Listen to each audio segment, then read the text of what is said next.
and welcome to Picture This, the show here on the Dill Pickle Movie Network or Dill Pickle Podcast now, where you get to hear Chad and I go through every single movie ever nominated for Best Picture and the winners, of course. And this month we're doing 1981. We skip around and we're doing 1981. Only our second episode here in the 80s.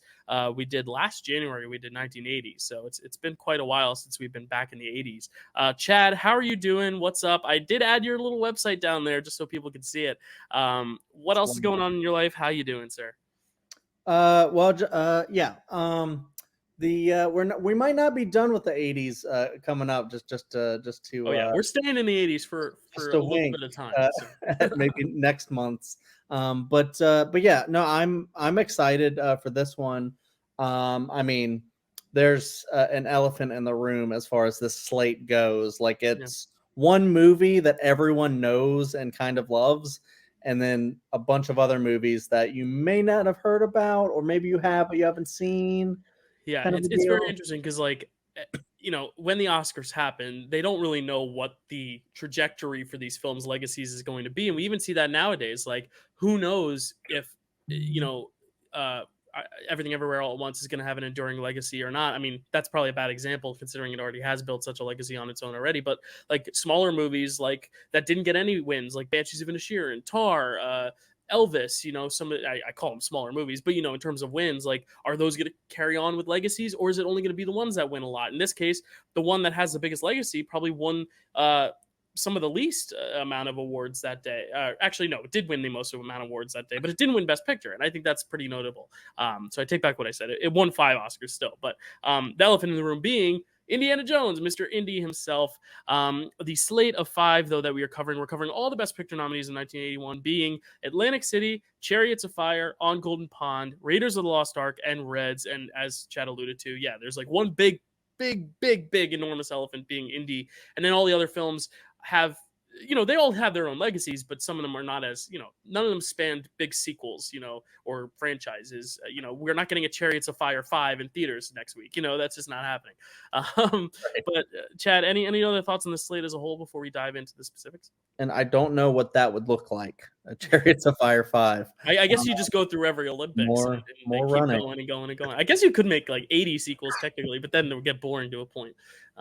Pretty much. No, it was a lot of fun to check these ones out, because I mean, when you have years that you have a bunch of movies you've either already seen or you've just heard about like so much, like a lot of recent years, it's interesting because like you get to revisit them. But when you have a year that you're like, all right, it's one movie I've seen a bunch, and then 4 movies I've never seen. Let's see how this works. And it's fun too. Yeah, I agree. Like, and some of these movies, like I said, I've heard things of. I mean, Chariots of Fire, there's a very big element of Chariots of Fire that most people know, may not even know it comes from Chariots of Fire, but there's like things in each of these movies that I've heard about. One of these movies I haven't heard a thing about before. But yeah, it's very interesting discovering new favorites. And actually, some of these movies have become not maybe favorites, but new gems that I like and that I want to revisit someday. It's always fun to explore that, especially with the classic years. But the 80s, I mean, it's not classic, but we're at the point now where that's pretty far removed from today, to where I think some of these films are going to start to become like modern classics. Essentially, they already are. So before we get into some of the movies themselves, we do talk about the history of the year, being 1981, the dawn of a new decade. So Chad, tell us any notable information about 1981, some births, deaths, albums, all the above. Chad, tell us about 1981. Sounds good. Here's the history. Iran releases 52 American hostages, as partially seen in Argo Fuck Yourself. The first London Marathon starts. Attempted assassination of Ronald Reagan. The longest game of professional baseball was played between the Rochester Red Wings and the Pawtucket Red Sox, lasting 8.5 hours across 33 innings. Whoa. I don't think it's been topped since, right? I doubt it. No. The first recognized cases of AIDS were observed. The first game of paintball is played. I know my buddy James was excited to hear that because he adores paintball. I think it's fun as well. Donkey Kong is released, and according to Billy Madison, it's the greatest game ever made. MTV is launched, airing its first music video. Dylan, can you guess the song that was the music video? For what? It was the first music video that MTV aired, launched. In So in the 1981. 80s. Oh, is it a Michael Jackson one No. or something? No. It Okay. was Video Killed the Radio Star. Okay. Cool. by Yeah, MTV Sparkle. video. So, Okay, that makes sense. Mark David Chapman is sentenced to 20 years to life for murdering John Lennon. France abolishes capital punishment. Solidarity Day march occurs in D.C. in support for organized labor. Muhammad Ali loses to Trevor Berbick, marking his last ever fight. Wow. The first ever American test tube baby is born in Norfolk, Virginia. Elizabeth Jordan Carr. Crack cocaine is first used in America. Wow. China becomes the first country ever to reach a population of 1 billion people. Whoa. Yeah. A lot of interesting. Yeah, that was like a roller coaster. I was like, oh, MTV. Whoa. Yeah. All these... when I write these down, I go through the year. So I just go chronologically. It's not like I go That's the like, best way to do it. Yeah. let me say all of the good, happy stuff first, and then all the sad stuff later. Right. So I try to end on a happy note generally, but you never know. Births: my sister, Christy. Oh, happy birthday. Beyonce, Britney Spears, Chris Evans, Justin Timberlake, Paris Hilton, Tom Hiddleston, Meghan Markle, Natalie Portman, Alicia Keys, Pitbull, Hayden Christensen, Jessica Alba, Serena Williams, Alexis Bledel, Chad Michael Murray, Rami Malek, Stephen Amell, Kelly Rowland, Jennifer Hudson, Zachary Ty Bryant, Ivanka Trump, Elijah Wood, and Joseph Gordon-Levitt. Wow, some heavy hitters there. Different kinds of people there too. Yeah. And just a few deaths I was able to make out. So sorry if I missed anyone, but we have Harry Chapin, William Wyler, Wally Wood, and Natalie Wood. Yeah, Natalie Wood. Very sad. Natalie Portman, born the same year Natalie Wood passes. It's like a passing of generations. That's very sad.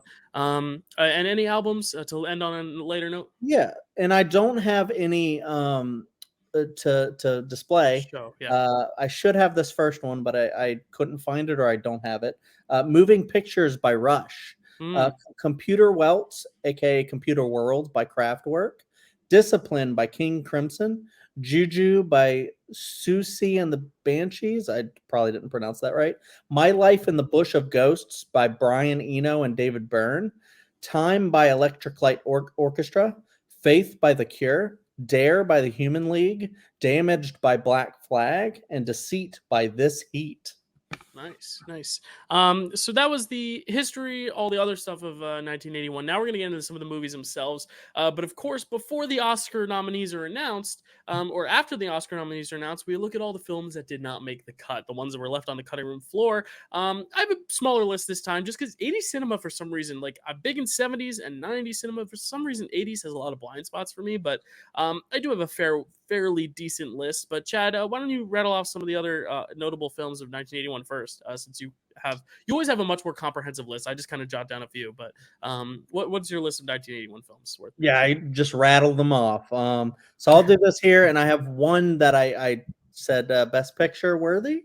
Friday the 13th Part 2, Superman 2, For Your Eyes Only, Endless Love, The Howling, Escape from New York, History of the World Part 1, An American Werewolf in London, Blowout, Body Heat, The Cannonball Run, one of my favorites, The Evil Dead, The Great Muppet Caper, Halloween 2, Heavy Metal, Mad Max 2, The Road Warrior, My Dinner with Andre, Ragtime, Stripes, Thief, Time Bandits, and Wolfen.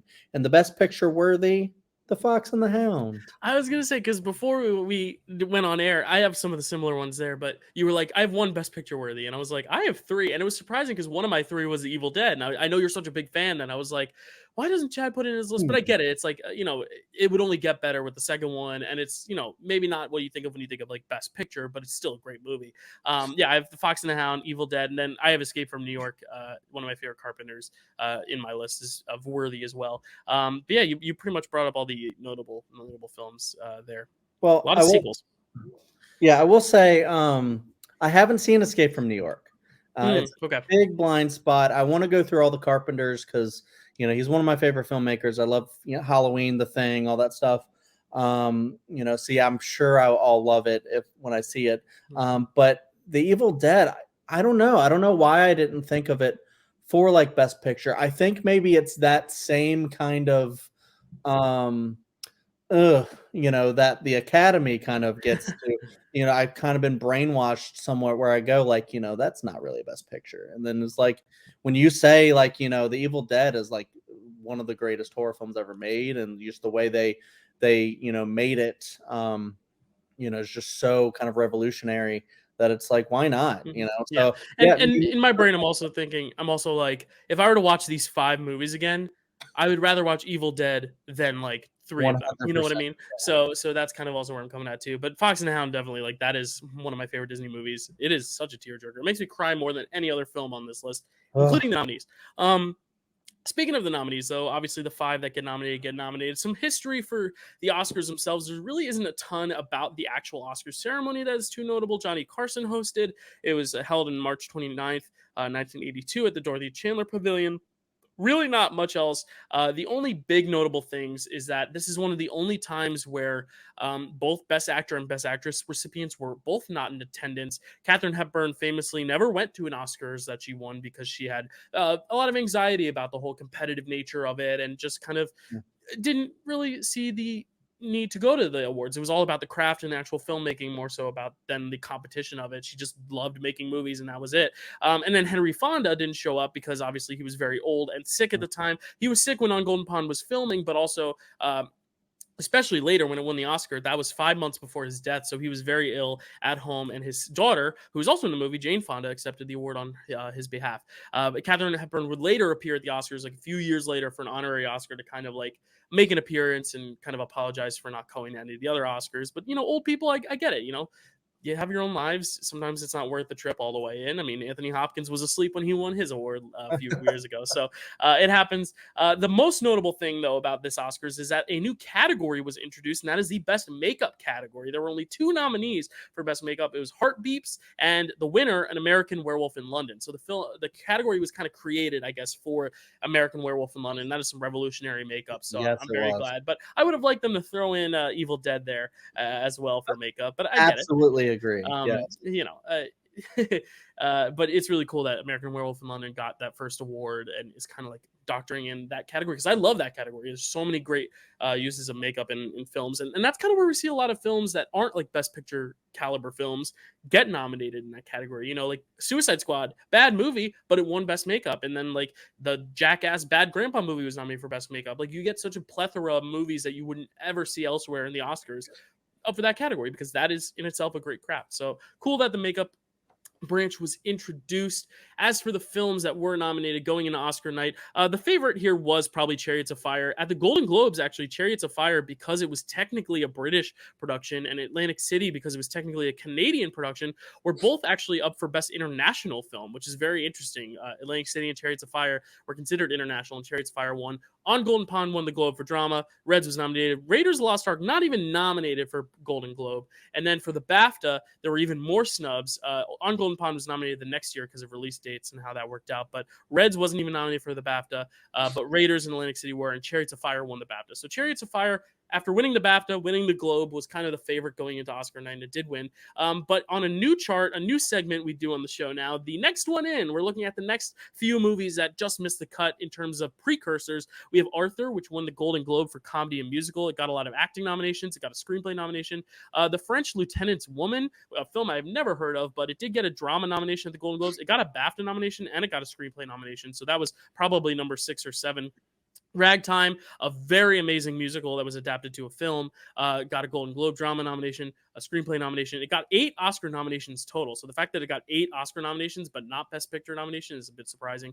And then 2 other films that were nominated for Golden Globes and screenplays: Prince of the City and Pennies from Heaven. So those are like some of the next films that probably would have made the cut if this were a category of 10 like we see it nowadays. And I guess Arthur would have been like the next one in, because Arthur was like the Globe winner for comedy. It was a big crowd pleasing film. I believe it's one of the highest grossing films of that year. But Meryl Streep drama, don't count that out too. But none of these films quite enough to crack that 5.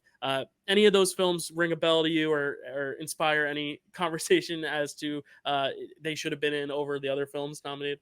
Oh, no. I haven't seen any of those. I did see the Arthur remake with Russell Brand, but Oh, yeah, no. other than that, I haven't seen the original either, but I can guarantee it's better. But let's talk about these 5 films themselves. And let's start with a place that is very near and dear to my heart. Let's go to the depths and the bowels of New Jersey. Let's go to Atlantic City, Chad.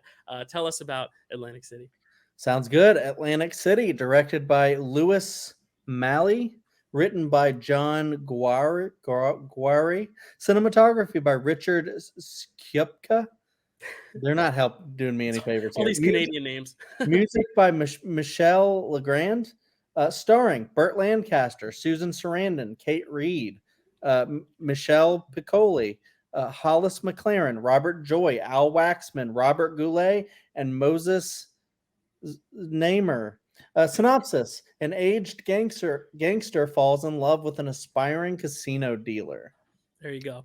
I did say, Atlantic City is near and dear to my heart. I grew up 2 hours north of Atlantic City. I would go down there when my family bought our shore house. The shore house was only 20 minutes from Atlantic City. So I've been a few times. It was not fun when you're not 21, because you can't gamble. You can't do anything in Atlantic City. You can't even walk on the casinos. You have to like walk on this like straight carpet through the casinos, that if they see you trail off of that, the cops will be like, no, you got to get back on the line. Like, they're very strict about their age, which is good. They're enforcing the rules of age, drinking age and all that. But I would go there for like choir conventions and stuff. And it kind of gets a reputation for being a dump. And I think this film kind of illustrates that, because I think by the time this film was like being made and coming out, Atlantic City was kind of on an upturn. Like a lot of the old kind of sleazy parts were getting torn down for these big bright casinos. It's trying to become like the next Las Vegas, like bright lights and gambling and drinking and fun and rich people and parties and all this stuff. I personally have a fond bond with Atlantic City. My grandparents love going there because it's close. It's a close place to just kind of get away, especially for a weekend where I'm at. Like, you could just go for the weekend, come back, and it's a nice little day trip or whatever. But as someone who's like grown up kind of in the shadows of Atlantic City, it was very interesting to watch this film and see like an 80s perspective on this place, and just kind of see the attitudes of the people there, and see how like that narrative kind of parallels almost the destruction and rebirth of Atlantic City, and kind of like the out with the old, in with the new, and dreamers and all that jazz. So but yeah, that's like my disclaimer for this film, is that I just was looking at it from a very interesting lens, having been there and having kind of like seen it at a high point pre-pandemic, then going back post-pandemic, and just like looking at it for so many years of my life with a certain lens. So have you ever been in Atlantic City, Chad, or do you know much of Atlantic City? Yeah, I went once actually for my bachelor party. Oh, cool. Oh, nice. Yeah, that's a fun spot. I mean, we're both East Coast guys, so it's like, it was close enough to where it was like, people are like, should I fly all the way to Las Vegas? And it's like, well, just go up to Atlantic City. That's right. like, I feel like the bachelorettes fly to Las Vegas, but the bachelors, they just hang out in Atlantic City. Like it's much more glamorous over there, but we don't care. well, I know Carrie went to Baltimore, but I went to Atlantic City. We did a like an Airbnb type pad, and just kind of like hung out. It was a really chill time. Mm-hmm. I'd like to go back. It's a pretty fun place. Yeah. That being said, I didn't know what to expect from this actual movie. Seeing it's called Atlantic City, like I was wondering, like, could this be like another Nashville, where it's like it's just a bunch of different stuff in the city, and it's about the city, and like you were touching on, it is a little bit, but it's mostly like background stuff. Really, like the story is focused on these few characters. Right. Yeah, it's a character piece set in an atmosphere. But yeah, like we both kind of said, like the atmosphere kind of aids in the overall tone, especially, just kind of setting it up. And I think of like the new Spielberg West Side Story, how there's like that big crane shot at the beginning of the Yeah. destruction and the rebirth of like Lincoln Center and just this change of the city. And I think I really like when films take the time to kind of establish a location and sense of place, because it kind of gives you that kind of aid into the film, and kind of tells you what you're kind of in store for. And very early on, you see that actual footage of a destruction of an actual like big building, and that was kind of nuts to me. I was like, wow, they got that on camera, just used it, because that's just real footage of a demolition of a building, to make way for these bigger, larger casinos. And it's kind of cool to see that change of history just like documented in film, because you rarely get that. Usually you're working with studios and all that, but now you get to actually see it kind of in the rawest form, which is interesting from a filmmaking perspective, not necessarily a story perspective, but Yeah, I don't always like sit through the credits, but this one I felt like I had to. I was like, this is kind of an interesting way to do credits. yeah, right.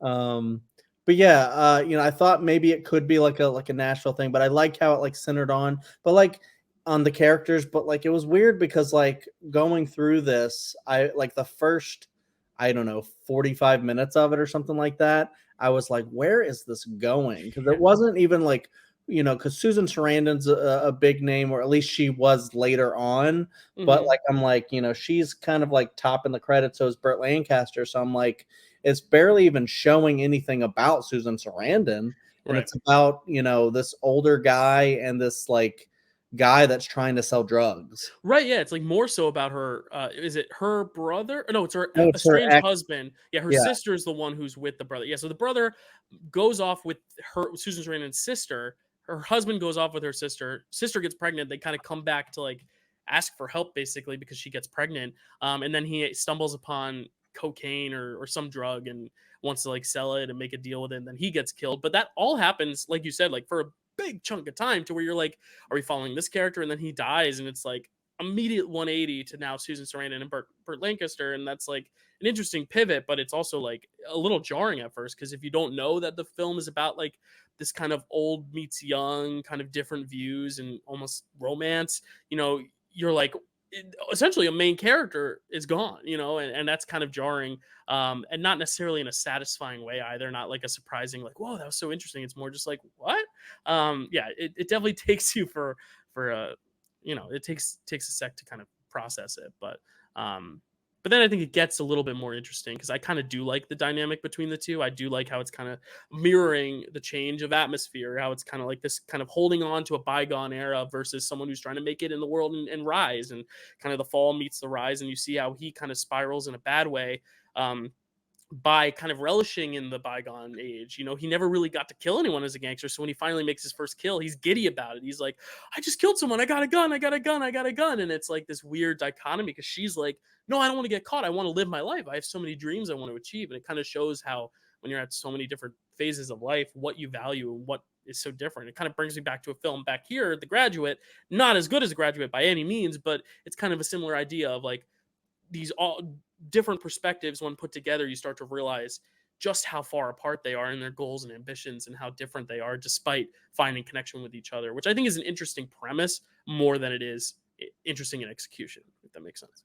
Actually, like, comparing it to The Graduate does make a lot of sense, because it does have a lot of those vibes. And while it may not be as good as The Graduate, I don't think it's like very far off, because once the setup ended and you started to actually get into the relationship, I really liked it. And then I retroactively was like, I don't mind all that setup. Like, Right. like you were saying, like it kind of introduces us to the city, and kind of like the gangsters that are searching for their drugs, and they play a pivotal role Oh in yeah. the story. So, it adds the tension and, the villainy and all that stuff, and you're wondering if she's going to get what she wants, and, if he's going to get what he wants. And, I liked the burgeoning relationship with them, because, you see him like from the very beginning, but later on too, just watching her rubbing the lemons on her. And it's Mm. like a very like big kind of like, like sexy kind of thing that's happening. And then, you see him like when he finally like tells her like, I watch you sometimes. And then it's like it's not creepy, because like, you know, he's doing it in kind of a like a romantic, like, you know, way, and then, you know, she's kind of defensive about it, but then, you know, he's like, I like it, like, you know, and stuff like that. So Yeah. I really like the relationship. And then when, you know, uh he is the ex-gangster, but when he's confronted with actual danger, he freezes. Mm-hmm. And then he has to kind of reconcile with that, because he's like, you know, I'm useless. You know, I couldn't save her. And so then he gets so embarrassed, he kind of pushes her away. Mm-hmm. And then I like that when you, like you said, he gets excited when he actually is able to defend her and, you know, be a real gangster, and stuff like that. And you know, I just liked a lot of the vibe of it and the character specifically. Yeah. I feel like if I didn't like those characters as much as I did, I wouldn't have liked the movie. So I think that's Yeah. its biggest strength. Yeah, and I definitely think Burt Lancaster's character does have the most like complete arc, you know, because he goes from all you said to then at the end kind of accepting his old age and kind of being like, this is what matters, and then you see him walking arm in arm with Grace at the end, his wife, and that's really important too. Is it his wife? No, it's his.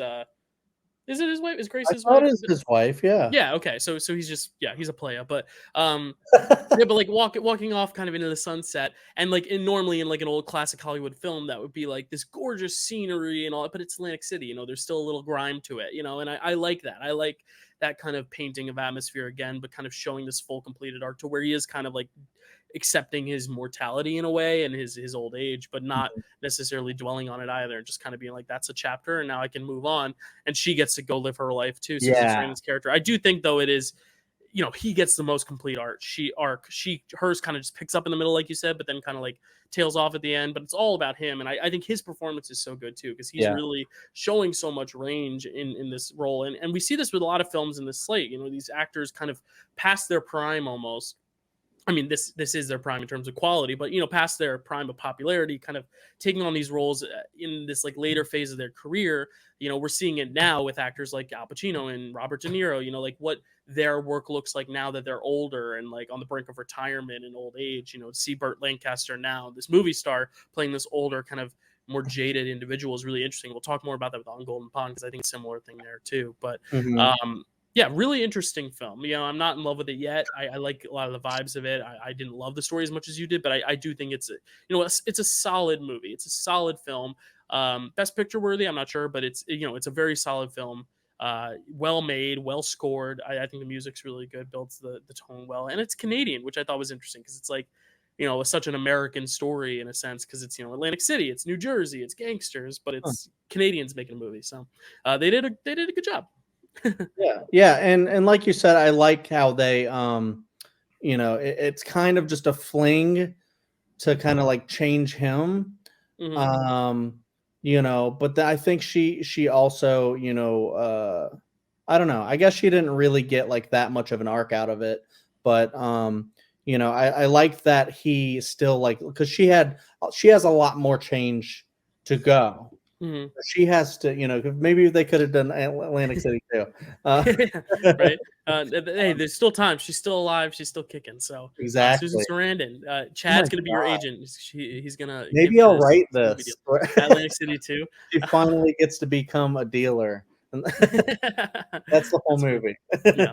Um, Atlantic City. Any other thoughts though, Chad, or we move on? I mean, it feels weird to, like, you know, that's always said about it, but I'm sitting here trying to think of, like, I mean, you get, like, you know, I think like there's just like little stories from like his wife and Mhm. stuff. Like you get like Yeah. things like that to kind of flesh out the characters a little more. But I think the focus really is on those two, and because there's so much like in the beginning that's not developing that relationship, I feel like Hmm. there isn't that much to say Yeah. about it. It's just one that you kind of enjoy or you don't. Right, and there's not a lot to say, because I think the story that is there is kind of drawn out, and not that's not a negative necessarily. Sometimes the pacing wanes on me, but like it's paced at a point where like everything is kind of like it takes its time, to where like